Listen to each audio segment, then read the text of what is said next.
జై బాబా అండి అందరికీ. ఇప్పటిదాకా ప్రభు యొక్క సంకీర్తనలతో మనమందరం కూడా కాలం స్తంభిస్తే బాగుండు అనిపించేంత అద్భుతంగా ప్రభువుని కీర్తిస్తూ ఈ ప్రేమికులందరూ ఆ ప్రేమ మాలని ఆయన పాదాల ముందు ఆవిష్కరించారు చాలా అద్భుతంగా.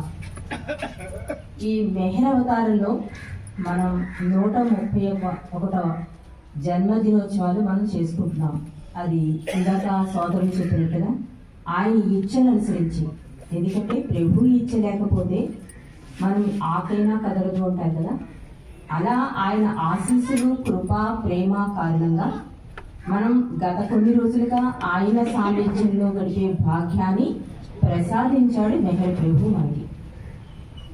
దీని గురించి అంటే ఈ జన్మదిన వేడుకల గురించి మనం ఒక చిన్న విషయం తెలుసుకుని ఆ తర్వాత భగవంతుడు ఎందుకు అవతారంగా కిందకి దిగి వస్తాడు, అవతారంగా వచ్చినప్పుడు మానవాళికి చేసే అద్భుత సహాయం ఏంటి, ఈ మెహర్ అవతారంలో బాబా ఏం చెప్పారు, ఇలాంటి విషయాలు మనం ఒకసారి తెలుసుకుందామండి.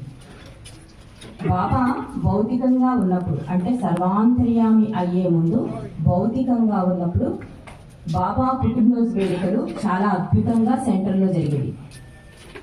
ఒకసారి హైదరాబాద్లో ఒక ప్రేమికుడు ఇంత అద్భుతంగా హైదరాబాద్లోనే జరుగుతున్నాయి కనుక ప్రభు దగ్గరికి వెళితే అంటే ఆ మెహరాబాద్ వెళితే ఇంకెంత అద్భుతంగా జరుగుతుందో అని చెప్పి అతను తన కుటుంబంతో సహితంగా వెళ్తాడు బాబా దగ్గరికి. వెళితే ఇరిచి చూసి ఆశ్చర్యపోతాడు, ఇదేంటి మీరు ఇక్కడికి వచ్చారేంటి, మీరు మీ సెంటర్లో కదా ఉండవలసింది అంటే అక్కడే అంత అద్భుతంగా జరుగుతున్నప్పుడు ఇక్కడ ప్రభు సాన్నిధ్యంలో ఇంకా అద్భుతంగా జరుగుతుందని వచ్చాను అంటాడు. చూస్తే అక్కడ ఏమి మామూలుగా ఉంటుంది, సాధారణంగా రోజు కార్యక్రమాలు జరిగితే పెద్ద ప్రత్యేకత కూడా ఏముండదు. అప్పుడు ఇరిచి చెప్తారండి, బాబా మెహరాబాద్లో ఉన్నప్పటికీ వాస్తవంగా ఆయన ప్రేమికుల దగ్గర ఉంటారు అని చెప్తాడు ఇరిచి. బాబాయే స్వయంగా చెప్పారు, ఆయన తన ప్రేమికుల దగ్గర ఉంటారు వాస్తవంగా. ఎందుకంటే బాబా చెప్తారు, ఎవరు ఏ ప్రేమికుడు ఏ సెంటర్లో ఉంటే అక్కడికి నేను వచ్చేస్తాను, అక్కడే మీరు జన్మదినోత్సవాలు జరుపుకోండి అని ఈ కార్యక్రమాలు జరుపుతున్నప్పుడు నేను అంటే నా సముఖంలో జరుగుతాయి అని కూడా బాబా అభయం ఇచ్చారు.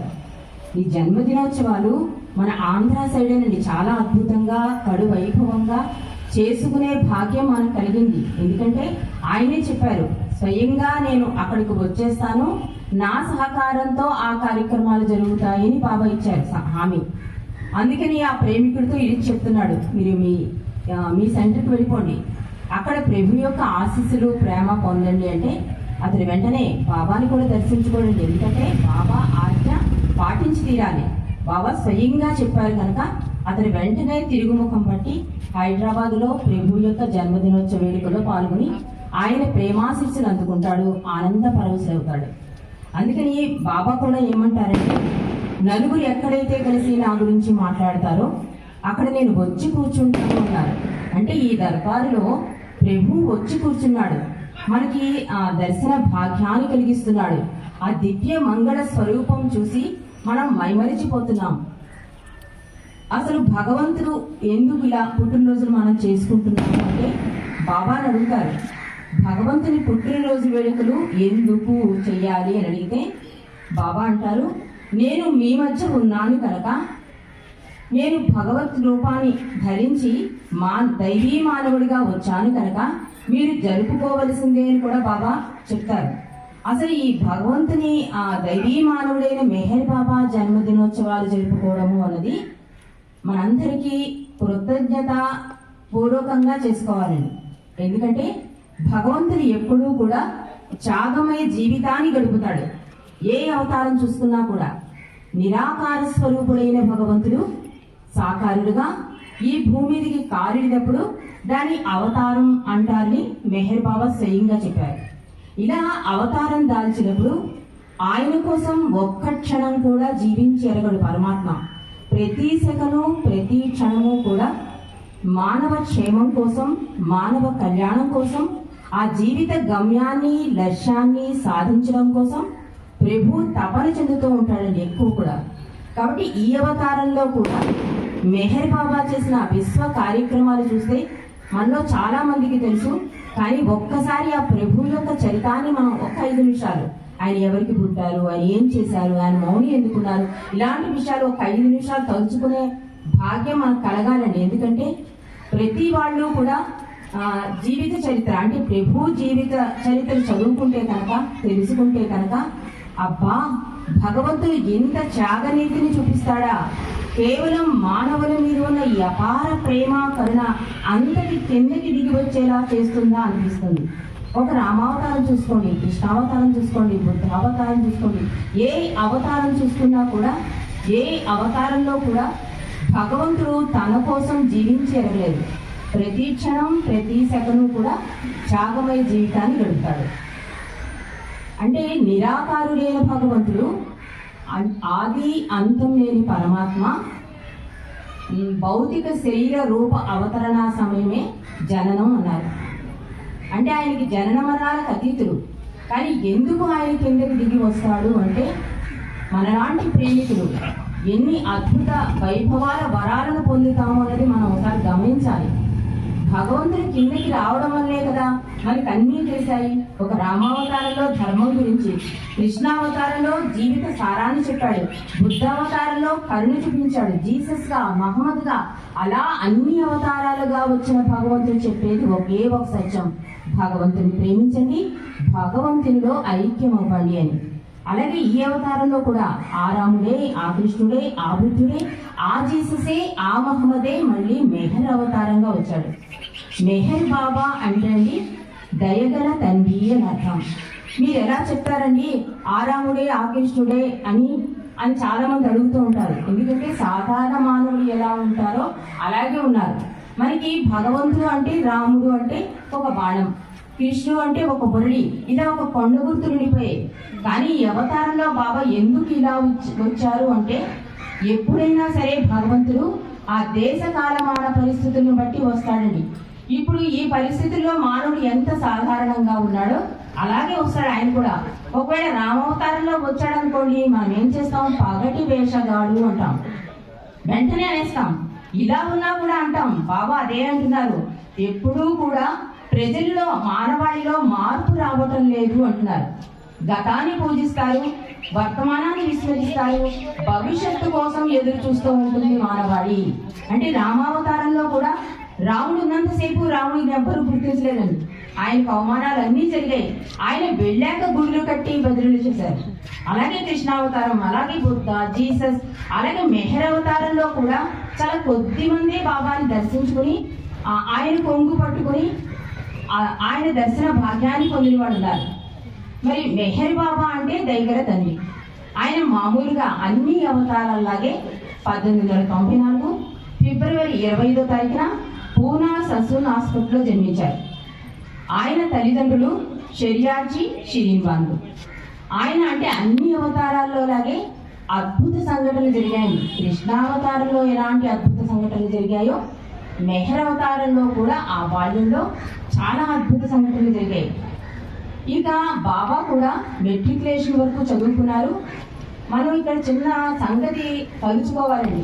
ఎందుకు భగవంతుడు మానవ రూపంగా వచ్చినప్పుడు ముందు ఎందుకు సాధారణ మానవుడిగా ఉంటాడు మనకి అవగతం కావాలి. బాబా దీనంతా కూడా పరిచయం చేసేసారు మనకి. ఈ ఆధ్యాత్మికత, భగవంతుడు ఎందుకు వస్తాడు, మానవుడు ఎందుకు వస్తాడు, తర్వాత ఎక్కడికి వెళ్ళాలి, ఇలాంటిదంతా కూడా బాబా గాడ్ స్పీక్స్ లో చెప్పేశారు. భగవంతుడు ఎందుకు కిందకి దిగి వచ్చి సాధారణ మానవుడిగా ఉంటాడు అంటే, నిరాకారుడైన భగవంతుడు అనంత శక్తి, అనంత ఆనందం, అనంత జ్ఞానం కలిగి ఉంటాడని భగవంతుడు. ఆయన దయ ఏమవుతుందంటే చిన్న మానవ రూపదేహంలో ఇముడ్చుకుని వస్తాడు. దీనికి ఫర్ ఎగ్జాంపుల్ ఏంటంటే, ఒక 20 years పిల్లాడు ఉన్నాడు అనుకోండి, వాడి దగ్గరికి వెళ్ళి నువ్వు 5 ఏళ్ల పిల్లాడికి సరిపోయే షర్టు వేసుకోరా అంటే వాడు ఎంత ఇబ్బందికి గురవుతాడు. తండ్రి కూడా ఈ అనంత దయ, అనంత కరుణ, అనంత జ్ఞానం ఇవన్నీ కూడా అనంతంగా ఉంటాయండి. అవన్నీ కూడా చిన్న మానవ రూపదేహంలో ఇముడ్చుకుని వస్తాడు. అంటే ఆయన ఎంత ఇబ్బందికర పరిస్థితులు అనుభవిస్తున్నాడు. దేని వలన? కేవలం మానవుల మీద ఉన్న అపార ప్రేమ, కరుణ. నా బిడ్డలే కదా, నా బిడ్డలే కదా అని ప్రతి అవతారంలోనూ ఎదురు చూస్తూ ఉంటాడు. ఎప్పటికైనా ఈ ఆత్మలన్నీ కూడా పరమాత్మలో కలవవలసిన ఆత్మలో మనందరం కూడా ఆ జీవిత గమ్యాన్ని లక్ష్యాన్ని మర్చిపోయి మాయలో మమైకమైపోతున్నాం మనం. భగవంతుడు ఎప్పుడు చెప్పినా కూడా భగవంతుని ప్రేమించండి, భగవంతునిలో ఐక్యం అవ్వండి, ఈ సత్యాన్ని చెప్తూ ఉంటాడు. కానీ మనం ప్రతి అవతారంలో కూడా ఇదే రకంగా చెప్పడు. ఎందుకంటే అప్పటి పరిస్థితులను బట్టి ప్రజలకి ఏది అవగాహన అవుతుంది, ఆ కాలమాన పరిస్థితులను బట్టి భగవంతుడు తన ప్రణాళికని రచించుకుంటాడండి. రామావతారంలో చెప్పింది కృష్ణావతారంలో చెప్పలేదు, కృష్ణావతారంలో చెప్పింది బుద్ధావతారంలో, అలాగే ఈ అవతారంలో కూడా. ఈ అవతారంలో బాబా ఏం చెప్తున్నారంటే, నేను బోధించకు రాలేదు, మేలుకొలుపుడుకు వచ్చాను అన్నారు. అందుకే 44 సంవత్సరాలు మౌనం ఉన్నారండి ఆయన. ఆయనకు మాట్లాడగలిగే ఇది ఉన్నా కూడా చక్కగా మంచి స్వరం ఉంది తండ్రికి. కేవలం మానవుల కోసం ఆ త్యాగ నిరతి చూపించాడు ఆయన. మౌనంగా ఉంటూనే విశ్వ కార్యక్రమాలు చేశారు బాబా. ఇలా మెట్రికులేషన్ దాకా చదువుకున్న బాబా సద్గురువుల పరిచయం వల్ల వాడు మాయ ముసుగు వేసుకొస్తాడన్నా కదా, ఈ సద్గురువులు ఓపెన్ చేస్తారన్నమాట. అప్పుడు మెహర్ బాబా నేను భగవంతుడను అని తెలుసుకుని తన దివ్య ప్రణాళిక ప్రకారం ఈ సమకాలీన మానవులకు ఏమి చేస్తే కళ్యాణం చేస్తే ఏది బాగుంటుంది అని చెప్పి ఆయన విశ్వ కార్యక్రమాలు కొంతమంది శిష్యుల ద్వారా చేశారండి బాబా. ఆ విశ్వ కార్యక్రమాలు ఏంటంటే బాబా చేసిన ఏకాంతవాసాలు, ఉపవాసాలు, కాలినడక పర్యటనలు, కుష్ఠరోగులకి సేవ చేశారు బాబా. తన స్వహస్తాలతో వాళ్ళ పాదాలు కడిగారు. అంటే ఇవన్నీ ఎందుకు ప్రభు చేశాడు అంటే, ఫ్యూచర్ లో మనం ఈ కంఫర్ట్ జోన్ లో మనం ఉన్నాము అంటే ఆయన వేసిన కేబుల్స్ కారణంగా మనం ఈ కంఫర్ట్ జోన్ లో ఉన్నామండి. ఒకప్పటి ఆర్థిక పరిస్థితికి ఇప్పటి ఆర్థిక పరిస్థితికి మనం బేరీజు వేసుకుంటే మన పిల్లలే 20 ఏళ్ళున్న వయసులో ఉన్న పిల్లలకి 20 లక్షల జీతాలు వస్తున్నాయి అంటే ప్రభువు అందించిన సహకారం. అప్పుడు పేదరికం కానీ అనారోగ్యం కానీ అన్ని అత్యుత్తమ స్థాయిలో ఉండేవి. అవన్నీ కూడా బాబా స్వయంగా వెళ్ళి ఆయన చేసిన ఈ కార్యక్రమాల ఫలితంగా మనం ఈరోజు కంఫర్ట్ జోన్ లో ఉంటున్నాం. అంటే ఇంత త్యాగనిరతిని చూపించిన ప్రభువుకి మనం కృతజ్ఞత చూపించలేకపోతున్నాం. ఎలా చూపించాలి అంటే ఇలాంటి పండుగ దినాల్లో కానీ, అమర్తిది కానీ, మౌనం కానీ ఇవన్నీ కూడా అవకాశాలండి. ప్రేమికులుగా మానవులుగా అందరికీ కూడా ఇవన్నీ అవకాశాలు. ఆయనకి కృతజ్ఞత చెప్పడం కోసం మనం ఏర్పాటు చేసుకుని ఏర్పాట్లు ఇవన్నీ కూడా. సరే బాబా, మరి ఈ అవతారానికి గల వ్యత్యాసం గురించి కూడా మనం తెలుసుకుందాం. దీనికి బాబా ఒక చక్కని కథ చెప్పారండి. ఒక హాస్పిటల్లో దాహం అనే రోగంతో కొంతమంది పేషెంట్స్ జాయిన్ అవుతారు. ఆ పేషెంట్స్ ని చూసే డాక్టర్ ఒక్కడే, కానీ ఒక్కొక్క పేషెంట్కి ఒక్కొక్క ట్రీట్మెంట్. పొద్దున్న దాహం వేసిందనుకో, నువ్వు వేడి నీళ్ళలో తేనె కలుపుని తాగు అని చెప్తాడు. మధ్యాహ్నం దాహం వేసిందనుకో, నువ్వు పళ్ళరసం తాగు. సాయంత్రం దాహం వేసిందనుకో, ఏదో కొబ్బరి నీళ్ళు తాగు. రాత్రి దాహం వేసిందనుకో, పాలు తాగు అని చెప్తాడు. కానీ రోగ లక్షణం ఒకటే, మనం జాగ్రత్తగా గమనించాలి. రోగ లక్షణం ఒకటే, డాక్టరు ఒకటే, కానీ ఆ రోగ లక్షణ సమయాలు వేరేగా ఉన్నాయి. పొద్దునగా తాగేవాడికి, పొద్దున దాహం వేసేవాడికి పాలు తాగు అంటే అది తగ్గదండి రోగం. అందుకని మెహర్ అవతారం కూడా ఆ దేశ కాలమాన పరిస్థితులను బట్టి ఇప్పుడు ప్రేమ అంటూ వచ్చారు, ఆయుధంగా చేసుకుని ఆయన. మౌనంగా ఉంటూ ప్రేమ ద్వారా ఏదైనా సాధించవచ్చు అంటూ, ప్రేమ ఎలా చూపించాలి, ఎలాంటి ప్రేమ అయితే భగవంతుడు స్వీకరిస్తాడు, భగవంతుని ప్రేమ ద్వారా భగవంతుడే అయిపోవచ్చని కూడా బాబా ఈ అవతారంలో చెప్పారు. ఇలా అవతారానికి ఉన్న వ్యత్యాసం అలాంటిది. ఇందాక మనం తెలుసుకున్నాం కదా, రోగ లక్షణ సమయాన్ని బట్టి, అంటే దేశ కాలమాన పరిస్థితులను బట్టి అవతారుడు అలా కిందకి దిగి వచ్చి ఏది అందిస్తే మానవుడు త్వరితంగా అందుకుంటాడు అని ఆ ఈజీ వేని మనకి చూపిస్తూ ఉంటాడు. సిలబస్ మార్చేశారు అంటూ ఉంటారు చూడండి, 10th కానీ ఇంటర్మీడియట్ కానీ. అలాగే ప్రతి అవతారంలో కూడా ఆయన దరి చేరడానికి సిలబస్ మార్చుకుంటూనే వచ్చాడు భగవంతుడు. ఈ అవతారంలో కూడా అంటే మాయకి మమైకమైపోతాడని చెప్పి చాలా సులువైన మార్గాలు బాబా చెప్పారు. అదేంటంటే నిరంతర నామస్మరణ లేదా ప్రేమ కలిగి ఉండడం. ఈ ప్రేమ కలిగి ఉండడం అనేది మనం ఎక్కడా విని ఉండం. ఎందుకంటే భగవంతుడు అంటే పూజా విధానమే మనకు అలవాటు అంటే మన పూర్వీకుల నుంచి వస్తుంది. దాన్ని కాదని అనలేదు బాబా. నువ్వు హృదయపూర్తిగా చేసిన ఏదైనా కూడా నేను స్వీకరిస్తాను అంటున్నాడు. హృదయం తోడవకుండా నువ్వు ఎన్ని గంటలు పూజ చేసినా, నువ్వు 5 నిమిషాలు ప్రార్థన చేసినా అది కర్మకాండ అవుతుంది అంటున్నాడు. ఈ బాబా ప్రార్థనలు ఇస్తూ కూడా యూనివర్సల్ ప్రార్థనలు అండి. మనం ఇందాక చేసింది వినుంటే కనుక, జాగ్రత్తగా గమనించుకుంటే కనుక అందులో మెహర్ బాబా అనే పేరే రాదు. అది యూనివర్సల్ ప్రేయర్. నువ్వు రాముని పూజించు, ఈ ప్రార్థన చేసుకో. నువ్వు కృష్ణుని పూజించు, ఈ ప్రార్థన చేసుకో. అంటే ప్రార్థన అన్నది ఎలా ఉండాలి అంటే ప్రేమపూర్వకంగా ఉండాలి అంటున్నారు బాబా. మనం ఏదైనా భగవంతుడికి ప్రార్థన కానీ పూజ కానీ చేస్తే ఒక అప్లికేషన్ ఉంటుందండి, ఏదో ఒక కోరిక. అది లేకుండా మానవుడు ఉండడు. కానీ తండ్రి ఎంత దైవీ మానవుడు అంటే, మీరు కోరుకోండి కానీ మీ కోరిక అలాగే తీరాలని మాత్రం అడగకండి అంటారు. ఎందుకంటే ఆ కోరిక తీరడం వల్ల మనకు కొన్ని సంస్కారాలు రావచ్చు, కొన్ని కష్టాలు రావచ్చు, మన జీవన గమనానికి అది ఆటంకం కావచ్చు. అది తండ్రికి తెలుసు. ప్రతి ఆత్మ ప్రయాణం భగవంతుడికి తెలుస్తుందండి. అందుకని మనకి మంచి అయితే ఆయన చేస్తాడు, చెడ్డైతే చెయ్యనే చేయడు. అందుకే బాబా అంటున్నారు, మీరు నా వద్దకు కోరికల కోసం నా వద్దకు రావద్దు, కానీ తండ్రిగా మీ అవసరాలు తీరుస్తాను అంటున్నాడు. ఎంత అద్భుత అవతారం అంటే, బాబా ప్రేమించు ప్రేమించు అంటున్నారు కదా. మనలాంటి ఒక ప్రేమికుడు బాబాని స్వయంగా అడుగుతాడు, బాబా నువ్వు ప్రేమించు ప్రేమించు అంటున్నావు కదా, ఎలా నిన్ను ప్రేమించాలి అంటే చాలా సహజంగా, ఎంత దైవీ మానవుడుగా ఆయన కరుణ ఎలా ప్రసరింపచేస్తాడో మనకు అవగతం అవుతుందండి ఈ చిన్న మాట వల్ల. అది ఆచరణ కష్టం, విన్నప్పుడు మాత్రం చాలా సులువుగా అనిపిస్తుంది. బాబా అంటారు, నీకు పెళ్ళయిందా? ఎస్ బాబా అయ్యింది. నీ భార్యని ప్రేమిస్తున్నావా? ఎస్ బాబా తప్పకుండా ప్రేమిస్తున్నాను. ఒకవేళ నీ భార్య ఊళ్ళో లేదనుకో, అప్పుడు ఎలా ప్రేమిస్తావు, ఎలా తలుచుకుంటావు అడిగారు బాబా. అడిగితే అతను అంటాడు, బాబా చాలా సహజంగా, ఎందుకంటే కొన్ని పనులు అది చేస్తుంటే నాకు చాలా సంతోషాన్ని కలిగిస్తుంది, కాబట్టి నేను ప్రేమిస్తూనే ఉంటాను బాబా, చాలా సహజంగా. అంటే వెంటనే బాబా అన్నారు, ఒక జపమాల పట్టుకుని ఏమీ ప్రేమించవు కదా అడిగారు బాబా. మళ్ళీ చూడండి ఎంత సాధారణంగా మానవులుగా మనకి చాలా ప్రశ్నలు వచ్చేస్తూ ఉంటాయి. భగవంతుని ప్రేమించడం ఏంటండి, భగవంతుని ప్రేమించడం ఏమిటి అంటే, అతను అంటాడు, లేదు బాబా చాలా సహజంగా అది గుర్తుకొచ్చేస్తుంది, ఎందుకంటే ఆమె చేసే చర్యలు నాకు సంతోషాన్ని కలిగిస్తాయి కనుక నేను సహజంగానే ఆమెను ప్రేమిస్తాను. అంటే బాబా కూడా అదే అంటున్నారు, అదే సహజంగా అంతే సహజంగా నన్ను ప్రేమించు అంటున్నారు. అంటే ఈ ప్రేమ అనేసరికి ఏమవుతుందండి, దగ్గరతనం ఏర్పడుతుందని మనకి. మన పిల్లలే చూడండి, మనం వాళ్ళ మీద అధికమైన ప్రేమ వలన వాడు ఏమైనా తప్పులు చేస్తే మనం క్షమించేస్తాం, సర్దుకుంటాం, సర్దుబాటు చేసుకుంటాం, సరిపుచ్చుకుంటాం. అలాంటిది తండ్రి తన బిడ్డల మీద మనం ఏ తప్పు చేసినా కూడా, పోనీలే నా బిడ్డడే కదా, ఈ జన్మ కాకపోతే మళ్ళీ జన్మకైనా వాడు సరి చేసుకుంటాడు అని క్షమాగుణం ఒకటి ఉంటుందండి ఆయన దగ్గర. ఈ ప్రేమ వలన ఏం క్షమించేస్తూనే ఉంటాడు ఆయన, ప్రతిసారి కూడా క్షమించేస్తూనే ఉంటాడు. ఇక అవతారుడుగా ఆయన చేసే సహాయం ఏంటో దాని గురించి కూడా మనం తెలుసుకుందాం.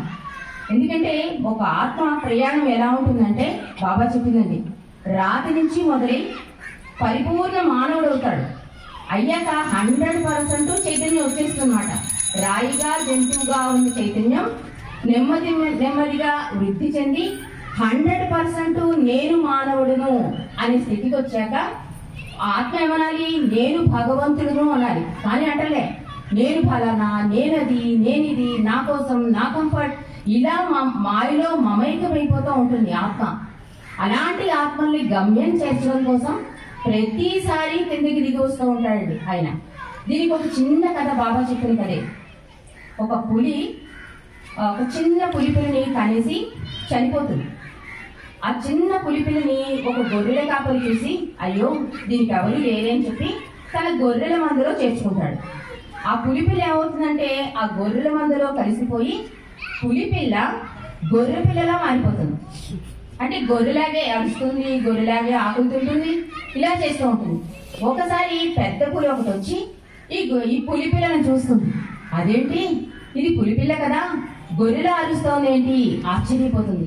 దాని దగ్గరికి వెళ్ళి, నువ్వు పులిపిల్లవి, నువ్వు నేను ఒకటే, ఎందుకు నువ్వు ఇలా ఉన్నావు, నాతో వచ్చేయడు. అబ్బే నేను రాను, నేను గొర్రె పిల్లని, నువ్వు నేను వేరు వేరు అంటుంది. ఎన్నిసార్లు చెప్పినా ఆ పులి మాట పులిపిల్ల వినదు. ఆఖరికి ఈ పెద్ద పులి ఏం చేస్తుందంటే ఆ పులిపిల్లని నదీ తీరం దగ్గర తీసుకెళ్ళి ఆ నదిలో ఆ నీడ కనిపిస్తుంది కదా, చూడు నీ స్వరూపం, నువ్వు నేను ఒకటే అని చూపించాక అప్పుడు ఆ పులిపిల్ల నమ్ముతుందండి. ఎస్, నేను నువ్వు ఒకటే అని చెప్పి ఆ పెద్ద పులితో వెళ్ళిపోతుంది. బాబా అదే చెప్తున్నారు, నువ్వు భగవంతుడవు, నాలో ఐక్యమవ్వలసిన వాడవు అని ప్రతిసారి 3529 సార్లు వచ్చానని చెప్పారండి బాబా. ప్రతిసారి చెప్పేది ఇదే, నువ్వు భగవంతుడవు, నీ ఆత్మ పరమాత్మలో ఐక్యం అవ్వాలి, నువ్వు వచ్చింది ఇందుకోసమే, దీని గమ్యాన్ని మర్చిపోతున్నావు అని ప్రతిసారి ఆ పెద్ద పులి ఎలా పులిపిల్ల వెంట పడిందో అలా భగవంతుడు కూడా మన వెంట పడుతూ ఉంటాడండి. కానీ మనం ఏంటంటే అదొక్కటే చూస్తాం.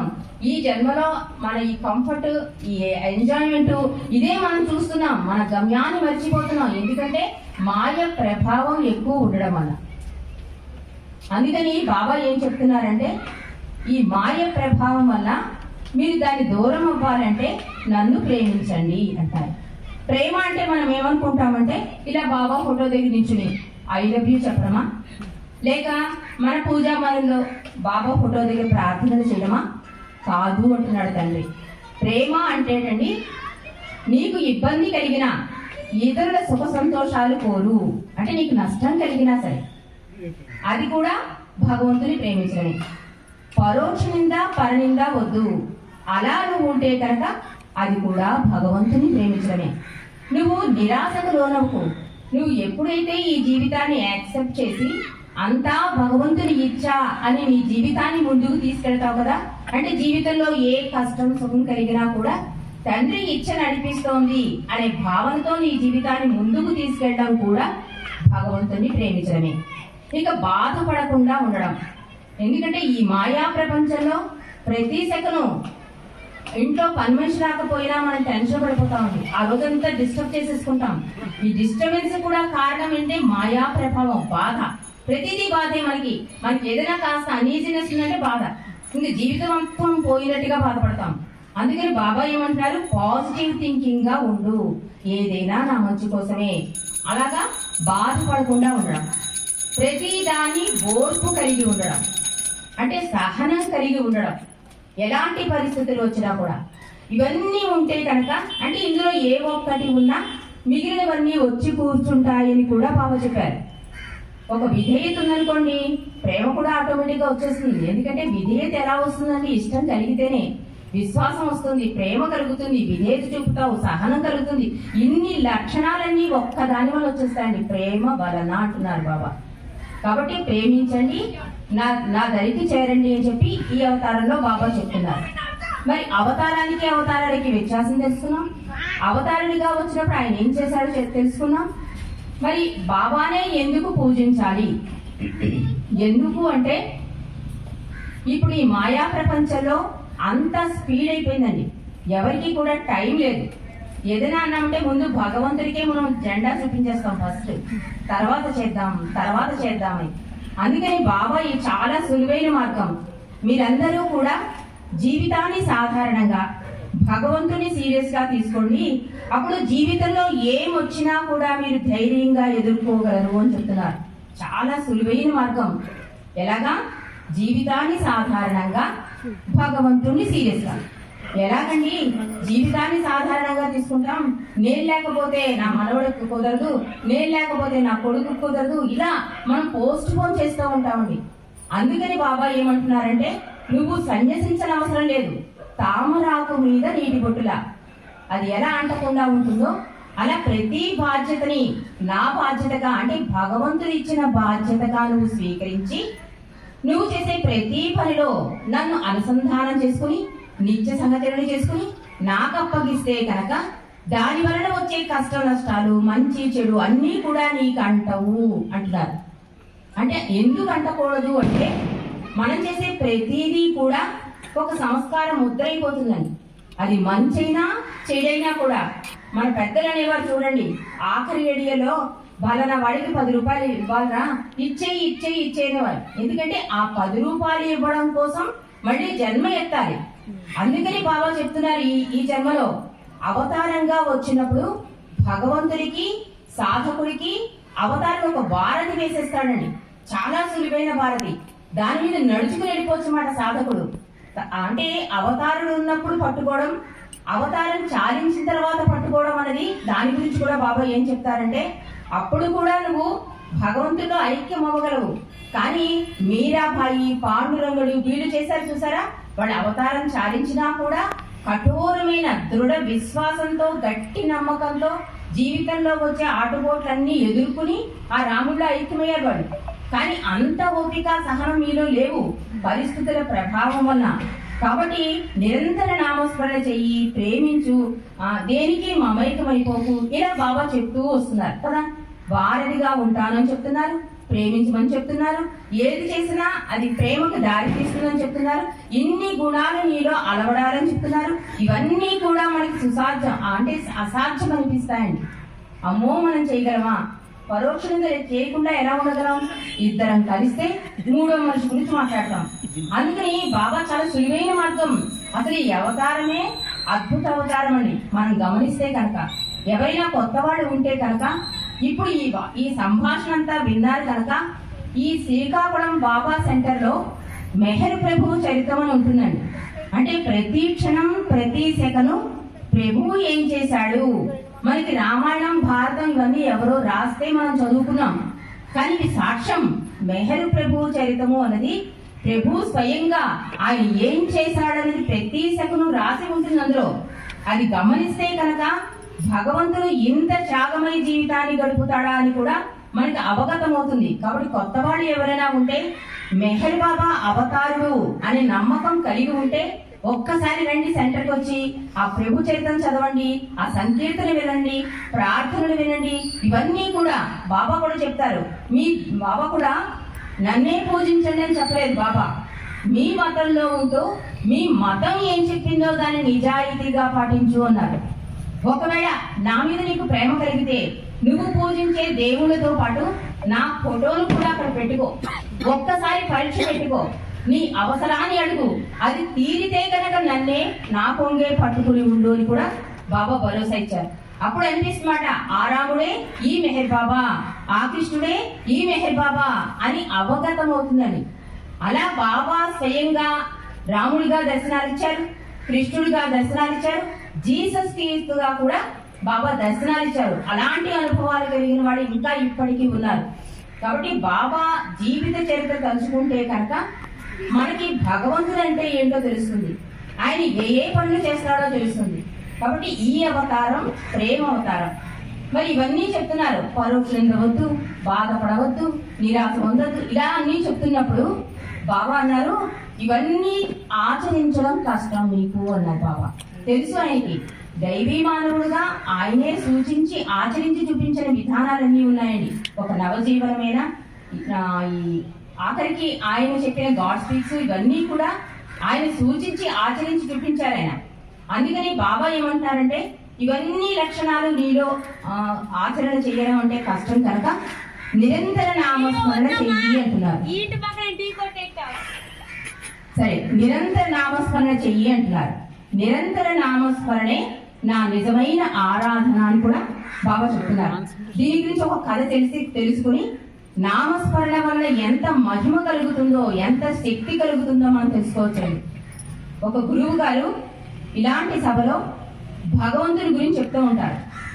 భగవంతుని నామం చెయ్యండి, భగవంతుడే అయిపోండి అని. అందులో ఆ సభలో ఒక అతను లేచి, భగవంతుని నామం చేస్తే భగవంతుడు అయిపోతారా ఎక్కడైనా? నేను రొట్టె అంటాను, నేను రొట్టె అయిపోతానా?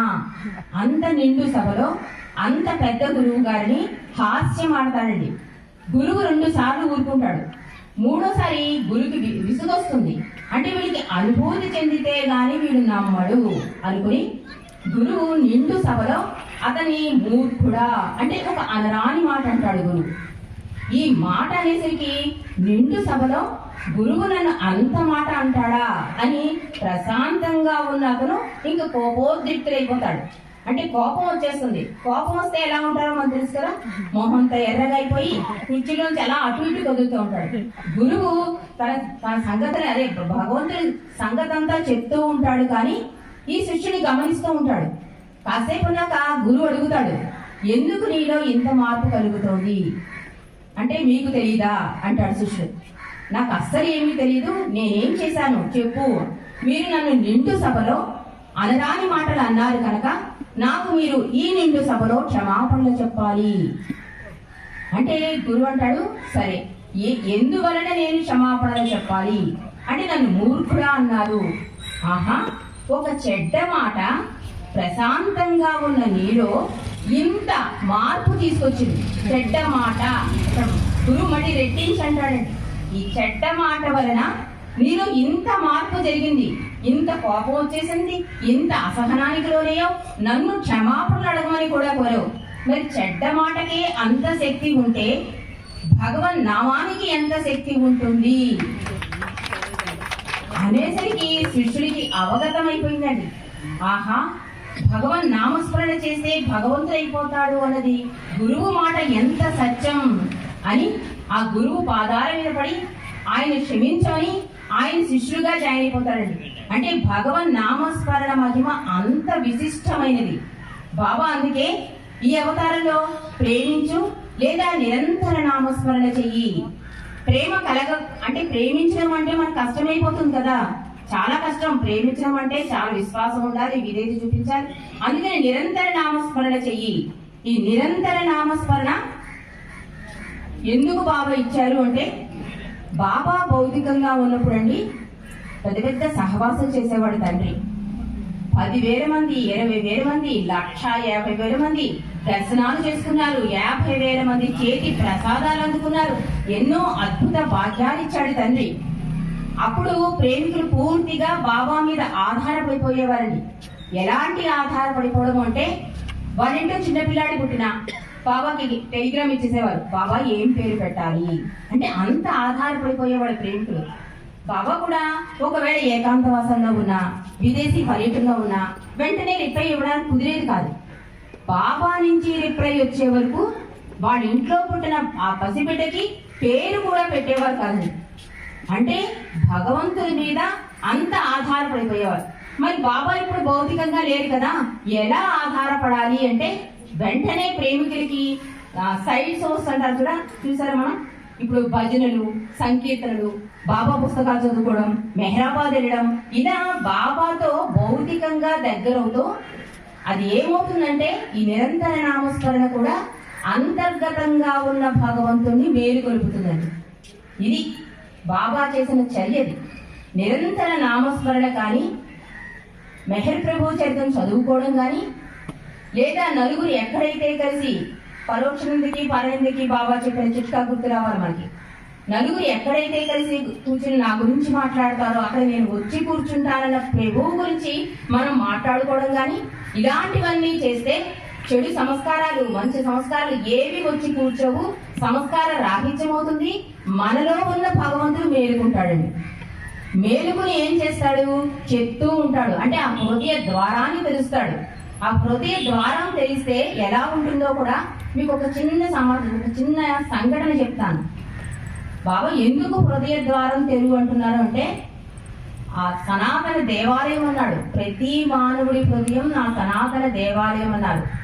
ఆయన భౌతిక నిర్యాణానికి ముందు కూడా నేను ఈ భౌతిక శరీరాన్ని వదిలేసి ప్రతి ప్రేమికుడు హృదయంలో కొలువై ఉండడానికి వెళుతున్నాను అంటున్నాడు తండ్రి.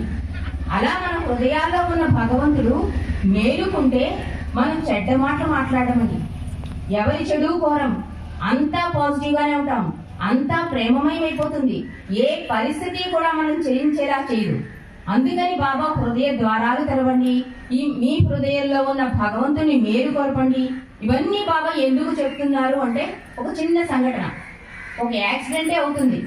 గబగబా మనలో ఉన్న హృదయం వెళ్ళి చూడు, వాళ్ళకి కావాల్సిన వాళ్ళకి ఫోన్ చేయి అని హృదయం చెప్తుందండి. కానీ మనం ఏం చేస్తామంటే హృదయం స్విచ్ కట్టేసి మనసు స్విచ్ ఆన్ చేస్తాం. వెంటనే మనసు అంటుంది నీకెందుకు, చూసేసావు కదా, వెళ్ళి నీ కార్యక్రమాలు నువ్వు చూసుకో. అంటే మనం ఎవరి మాట వింటామండి? మనసు మాట వింటాం. అందుకని బాబా ఏం చెప్తున్నారంటే, మనసు ఆ స్విచ్ ఆఫ్ చేసే, హృదయ ద్వారాన్ని తెరువు. ఈ హృదయ ద్వారం ఎలా తెరవగలమండి మనం? ఆయన సాన్నిధ్యంలో ఎక్కువ గడిపినప్పుడు, ఆయన గురించే మాట్లాడుకుంటున్నప్పుడు, నిరంతర నామస్మరణ చేస్తున్నప్పుడు, పొద్దున్న లేచిన దగ్గర నుంచి రాత్రి పడుకునే వరకు ప్రతి చర్య ఆయనకి అప్పగించినప్పుడు, ఇవన్నీ చేస్తే కనుక హృదయ ద్వారాన్ని ప్రభువే ఓపెన్ చేస్తాడు. మన భుజం మీద చెయ్యేసి నెక్స్ట్ జన్మ నీకు ఎలా కావాలి అని కూడా అడుగుతాడండి భగవంతుడు. అంటే ఎంత అద్భుత అవకాశం ఈ అవతారంలో మెహర్ ప్రభు ఇచ్చాడో మనం గమనించాలి. కాబట్టి హృదయ ద్వారాలు తెరవడానికి భగవంతుడు సహాయపడతాడు కనుక 1 అడుగు వెయ్యి 10 అడుగులు నేను వేస్తాను అంటున్నారు బాబా. ఆయన ఎప్పుడు రెడీగానే ఉన్నారు, వెయిట్ చేస్తూనే ఉన్నారు, తపన చెందుతూనే ఉన్నాడు. మనమే ఆయన దశ తిరగటం లేదు. బాబా ఈ ప్రేయర్స్ ఎందుకు ఇచ్చారో చెప్పేసి నేను ముగించేస్తానండి.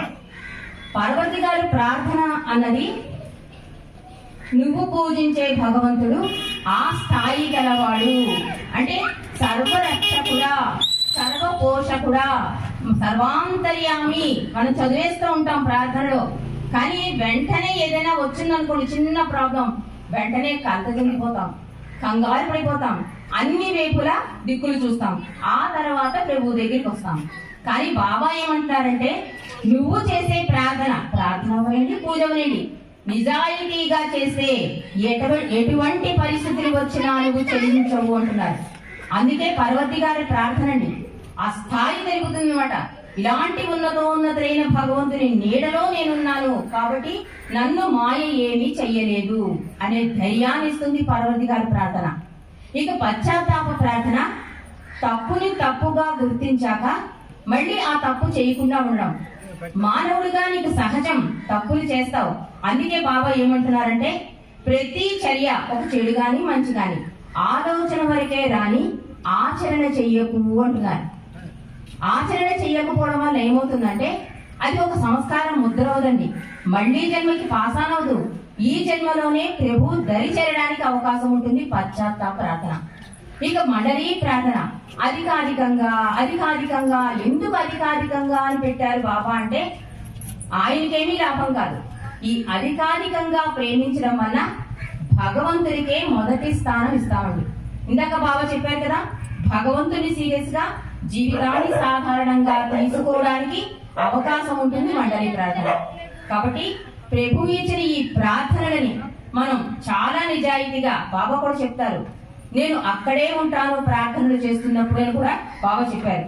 కాబట్టి ఆయన అక్కడే ఉంటారు కనుక నిజాయితీతో ప్రేమతో ఆయనకి ప్రార్థనలు చేసుకుందాం. ఆయన కృపకి పాత్రలవడానికి మనందరం ఆయన ఆశీస్సులు కోరుకుందాం. ఇలా జన్మదినోత్సవ వేడుకల్లో పాల్గొంటూ ఆయన సాన్నిధ్య భాగ్యాన్ని పొందే వరాన్ని మనకిచ్చే ప్రభుకి కృతజ్ఞత వందనాలు. అవతార్